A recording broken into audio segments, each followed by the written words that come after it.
एक और नई टॉपिक जो कि हमारा वियोजन अपक्रिया। यह बोर्ड परीक्षा के लिए बहुत इम्पोर्टेंट टॉपिक है। ये हमारा ज़्यादातर 2 नंबर में पूछा जाता है।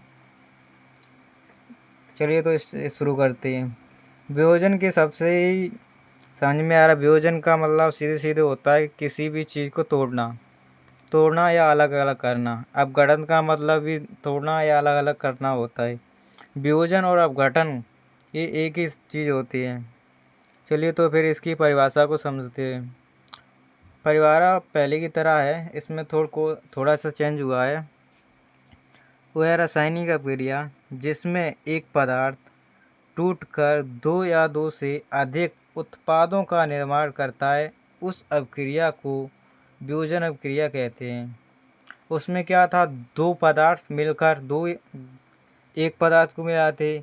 यहाँ पर एक पदार्थ टूटकर दो या दो से अधिक पदार्थ उत्पादों का निर्माण करें, इसमें उल्टा है।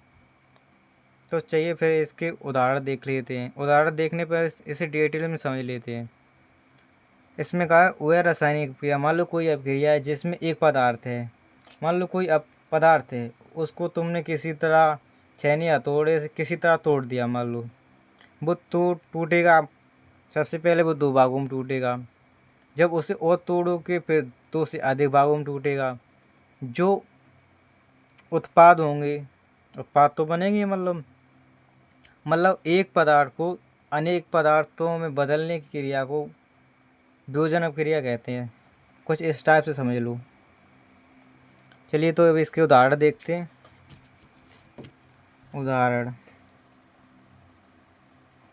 उदाहरण इसमें फर्स्ट उदाहरण हो जाएगा हमारा, वही हो जाएगा जल वाला। 2H2O। जब इसके हम अपघटन करेंगे तो ये हो जाएगा हमारा 2 हाइड्रोजन के अणु प्लस ऑक्सीजन निकलेगी। ये तो हमारा होता है जल। ये होता है हमारा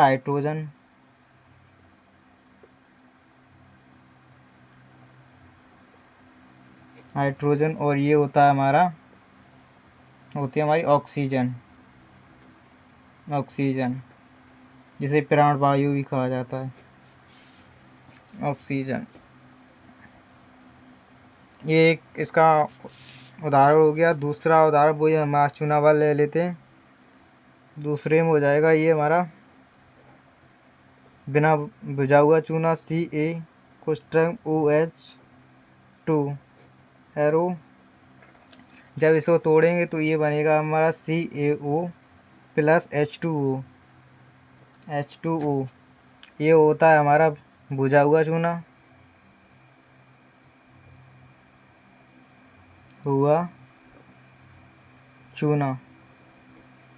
और ये होता है हमारा बिना भुजा चूना।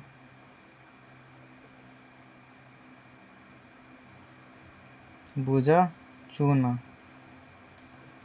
ये तो हमारा जानते ही सभी लोग। ये होता है हमारा जल, जो कि होता है पीने वाला। जब हम भुजे हुए चूने को जब हम अपघटित या वियोजित करते हैं तो हमें बिना भुजा चूना मिलता है, प्लस में जल प्राप्त होता है। और इसमें जब जल को तोड़ा जाता है, मतलब किसी तरह तोड़ा जा, मतलब भगोने में करके उसमें आग लगाओ तो वो भाप बन के उठता है। उसमें हाइड्रोजन निकलती है और ऑक्सीजन निकलती है। तो इस टाइप से ये अपघटित होकर 2 भागों में विभाजित होता है, एक तो हाइड्रोजन में, दूसरा ऑक्सीजन में। तो आशा करता हूँ ये अपक्रिया आप लोगों को समझ में आई हो तो चैनल को लाइक और सब्सक्राइब कीजिए।